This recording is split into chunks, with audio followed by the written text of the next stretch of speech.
आज हम पढ़ेंगे कोरिलेटिव। आज हम क्या पढ़ेंगे? कोरिलेटिव। कुछ लोग तो पहली बार नाम सुन रहे हैं। कोरिलेटिव होता क्या है? कोरिलेटिव होता क्या है? देखिए, कोरिलेटिव कुछ है नहीं, जो आपका कंजक्शन होते हैं, कंजक्शन से इसको अलग कर दिया गया है, इसलिए कि स्टूडेंट को समझने के लिए, कि आसानी से समझ जाएं। जिसमें जो कोरिलेटिव होता है, कोरिलेटिव के दो भाग होते हैं। एक होता है बिफोर और दूसरा होता है आफ्टर। और आप सब जानते हो बिफोर और आफ्टर दोनों ये क्या है? कंजक्शन है। तो जब ये हम ट्रांसलेट करते हैं, इसमें जब सेंटेंस मिलता है तो कंजक्शन से ये लिया गया है, आफ्टर और बिफोर। यहाँ पर हम क्या करेंगे? इसमें जब किसी भी वाक्य में बिफोर और आफ्टर आता है, जैसे हिंदी में कुत्ते के आने से पहले बिल्ली दूध पी चुकी थी, ये सेंटेंस को कौन जोड़ रहा है? बिफोर जोड़ रहा है। तो इस बिफोर वाले वाक्य को, जो अभी मैं सेंटेंस आपको बताया हूं, इन सेंटेंस को जब हम इंग्लिश में ट्रांसलेट करते हैं तो कैसे किया जाता है, तो आज हम इन्हीं दोनों के बारे में बात करेंगे। तो पहले हम क्या समझेंगे? कोरिलेटिव। तो कोरिलेटिव होता क्या है? देखिए, कोरिलेटिव पास्ट परफेक्ट टेंस का ही एक स्वरूप है। कोरिलेटिव पास्ट परफेक्ट टेंस का ही एक स्वरूप है, जिसके दो भाग होते हैं, बिफोर और आफ्टर। तो इसको हम क्या करते हैं? लिख लेते हैं। कोरिलेटिव पास्ट परफेक्ट का ही एक स्वरूप है।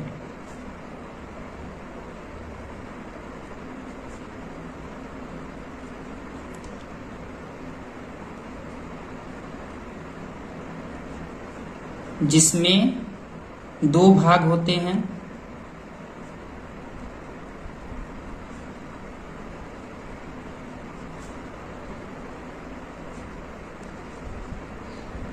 पहला बिफोर, दूसरा आफ्टर। बिफोर को हिंदी में कहते हैं पहले, आफ्टर को हिंदी में कहते हैं बाद में या बाद। बिफोर और आफ्टर एक प्रकार का कंजक्शन है। आप सब जानते हैं कंजक्शन होता क्या है?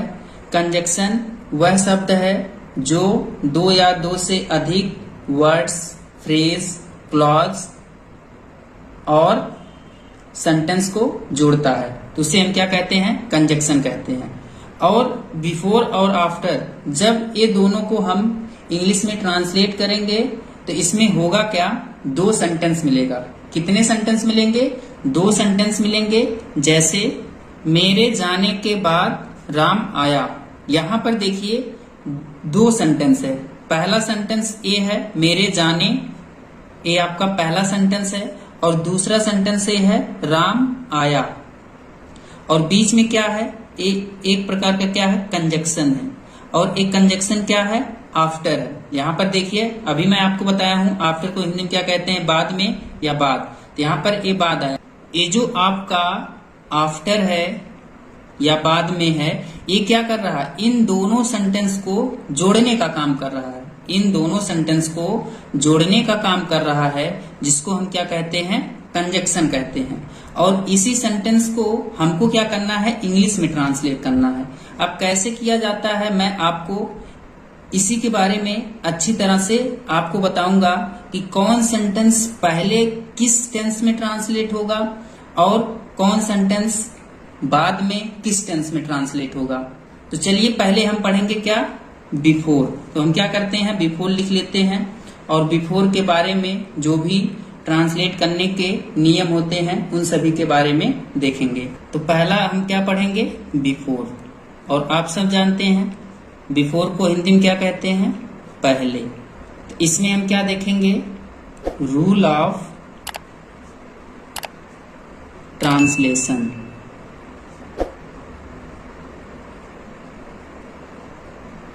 कि बिफोर का ट्रांसलेट करने का क्या नियम है। तो इसमें जो पहले पॉइंट है उस पॉइंट को लिख लेते हैं।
तो अब देखिए हम क्या किए हैं, इसमें पॉइंट लिख लिए हैं कि जब हम बिफोर का ट्रांसलेट करेंगे तो इसमें हमको इस पॉइंट से समझना है कि कौन सा सेंटेंस पहले ट्रांसलेट होगा और उसका हम किस में ट्रांसलेट करेंगे।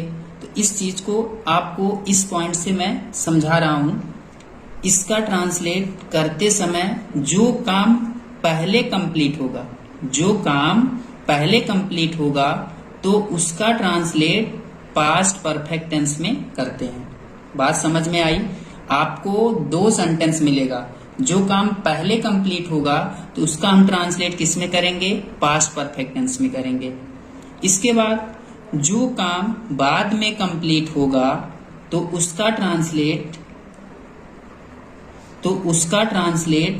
पास्ट इंडेफिनिट टेंस में करते हैं। पास्ट इंडेफिनिट टेंस में करते हैं। जो काम बाद में कंप्लीट होगा उसका ट्रांसलेट हम पास्ट इंडेफिनिट में करेंगे। और एक चीज आपको हमेशा याद रखना है, दोनों वाक्यों के बीच में बिफोर का प्रयोग करेंगे। दोनों वाक्यों के बीच में क्या करेंगे, बिफोर का प्रयोग करेंगे। जब आपको बिफोर मिलेगा तब आप क्या करोगे, जब ट्रांसलेट करोगे तो पहले आप पास्ट परफेक्ट टेंस में ट्रांसलेट करोगे, फिर आप क्या करोगे, बिफोर लगाओगे, फिर पास्ट इंडेफिनिट टेंस में ट्रांसलेट करोगे। अब हम इसी पॉइंट से क्या करते हैं, रूल बनाते हैं। किस केस में, बिफोर के केस में। तो चलिए रूल लिखते हैं। तो रूल में अभी पहले मैं आपको बताया, जो काम पहले कंप्लीट होगा किस टेंस में ट्रांसलेट करेंगे, पास्ट परफेक्ट टेंस में।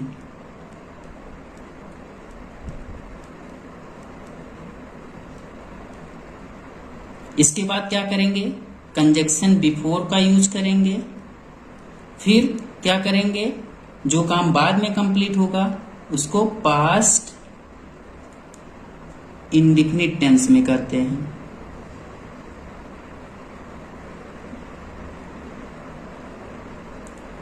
ये आपका हो गया रूल, किसका, बिफोर का। जब आपको सेंटेंस मिलेगा तो आपको इसी रूल का यूज करना है। चलिए हम एक एग्जाम्पल से इसको अच्छी तरह से समझ लेते हैं। अब हम क्या किए हैं, एग्जाम्पल लिख लिए हैं। कितने एग्जाम्पल लिखे हैं, 2 एग्जाम्पल लिख लिए हैं। अब इन्हीं दोनों एग्जाम्पल को हमको क्या करना है, इंग्लिश में ट्रांसलेट करना है। अब हम क्या करते हैं, इस सेंटेंस को इंग्लिश में ट्रांसलेट करते हैं। ट्रांसलेट करने से पहले हम इस सेंटेंस को समझ लेते हैं। डॉक्टर के आने से पहले मरीज मर चुका था। अब देखिए ये सेंटेंस है और इस सेंटेंस को कौन जोड़ रहा है, से पहले। यहाँ पर देखिए क्या आया, बिफोर।